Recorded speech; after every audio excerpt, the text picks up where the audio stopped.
Visiting Annapolis, Maryland by land is definitely wonderful. Visiting Annapolis, Maryland by water has another level of wonderfulness to it. Hi, I'm Nika Waters, and welcome to the Boat Galley Podcast. Today I'm sharing some details about what life is like when you visit Annapolis by water instead of by land. Today's episode of the Boat Galley Podcast is sponsored by FastSeas.com. Budget-friendly weather routing and passage planning for cruisers by a cruiser. Plan your next passage using FastSeas.com. Whether you're after speed or comfort, FastSeas will find the optimum route to your destination. Use coupon code BG20 for an exclusive 10% discount. FastSeas, making weather routing simple. Annapolis. Annapolis might be an East Coast cruiser's mecca of some sort, or boater's paradise, particularly around the boat show.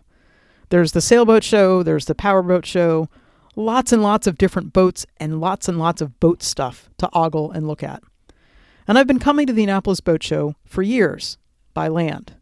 This year was the first time we went by water, and it was kind of cool, with some things to think about. So first of all, the good things about Annapolis by water. One of them is that Annapolis has the cruisers need access to land thing totally well dialed in. After a summer of sometimes struggling to find access, a place where you could actually land your dinghy to go ashore, the idea that in Annapolis, any street that dead ends on the water is by law public access for dinghies, that's amazing.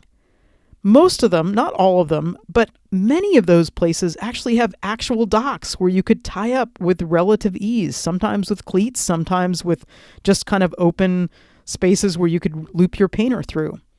Now, if your dinghy is longer than 12 feet or your engine is greater than 20 horsepower, you're not technically supposed to access any of those dinghy docks.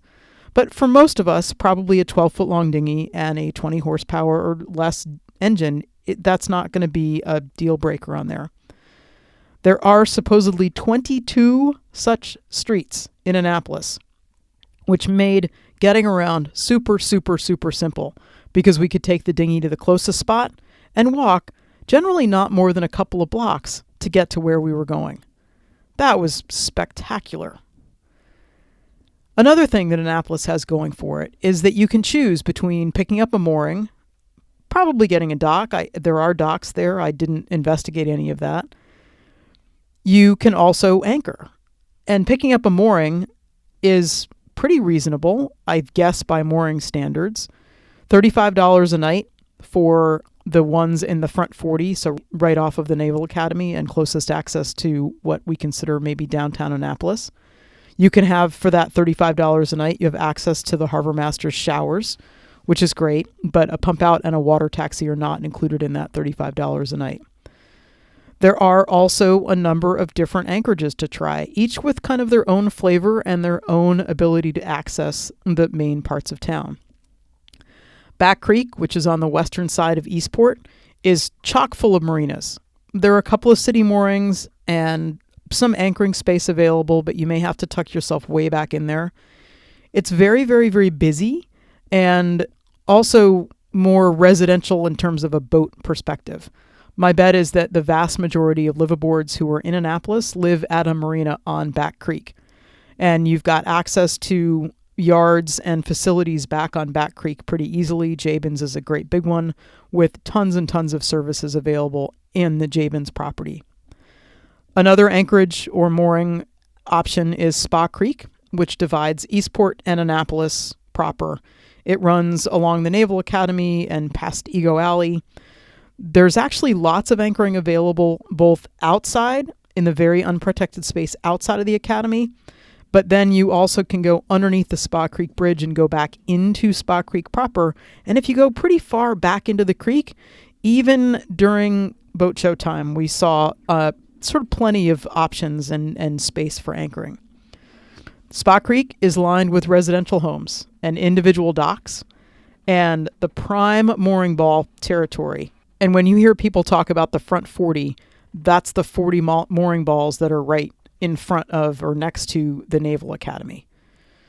And one of the things that's challenging in Spa Creek is that yes, there are anchoring options and availability, but you do have to be careful and check the Harbor Master's website for distance requirements, because they're pretty strict on making sure that those distance requirements are adhered to. And then a third main anchorage area is Weems Creek. And it's a couple of miles from Annapolis proper, or what I consider Annapolis proper, which is the Naval Academy area. But it does allow for more walkable access to amenities, like grocery stores and bakeries. And that kind of leads me to one of the bummers of Annapolis, is that it's not, particularly if you're staying in main area Annapolis, it's not really easy for things like groceries, propane, or laundry unless you have a car. We have friends who did use public transportation to get to the grocery store, but I think that would be hard to take a propane tank to do that. So you may have to use Uber or hope that somebody who you know has a car locally. One of the things that is great in Annapolis, to go back to the pros a little bit, is that anchoring anywhere in Annapolis, any of those three spots that I talked about, gives you access to showers that are at the Harbor Master's office, which is not on Weems Creek. It's a couple of mile dinghy ride to go around from Weems Creek to get into Annapolis proper. But if you are anchoring out and not picking up a mooring, you still can access those showers. It's $1 a shower in 2021 when we were there. And there are laundry rooms that are in each of the men's and women's shower rooms.